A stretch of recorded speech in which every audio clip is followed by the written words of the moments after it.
Here is the latest from K2 Radio News. Natrona County Coroner James Whips has identified the victim of a shooting in Casper yesterday morning as 17-year-old resident Linnea Brown. The incident happened at 6800 Buckboard Road in Casper. An autopsy has been scheduled and next of kin have been notified. The investigation is ongoing and further information surrounding the circumstances of the death will be released by the Casper Police Department later this week. They say that at this time there's no known threat to the community.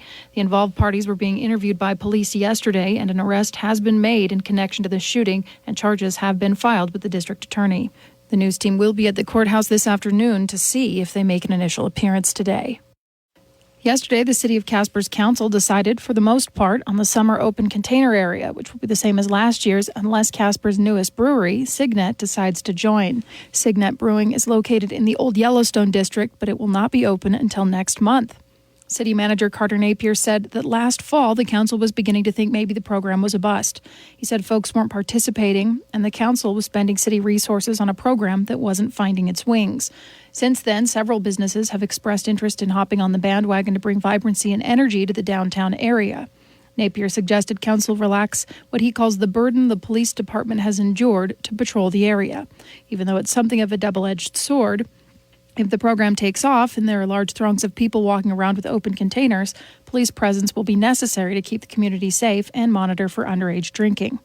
Council agreed to ease up on police presence for now and see what happens. Councilmember Kyle Gamroth added that the city should do more to foster a culture that benefits downtown events and supports downtown businesses.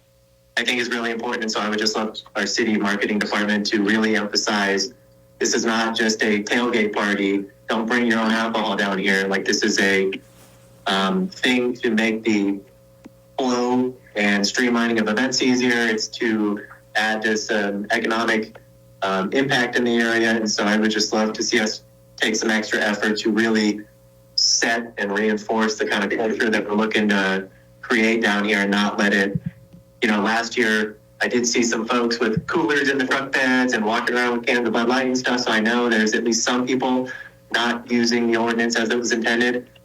You're always going to have some outliers, but I just really want to push for a strong, do what we can to create a culture that we're trying to aim for and not be lax in that regard. So clear signage, clear messaging from the city, from the police department. I would just like to see us step up our effort a little bit in that regard.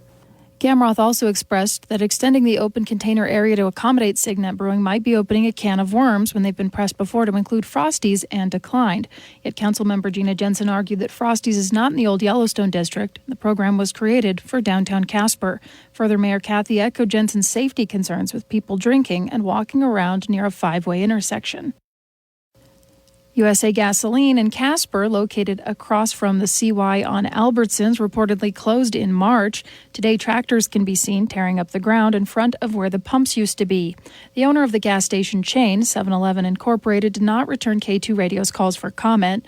The USA Gasoline in Casper is not the only one that's shut down in recent months. In fact, one in Cheyenne, also located across from Albertsons, closed last month as well.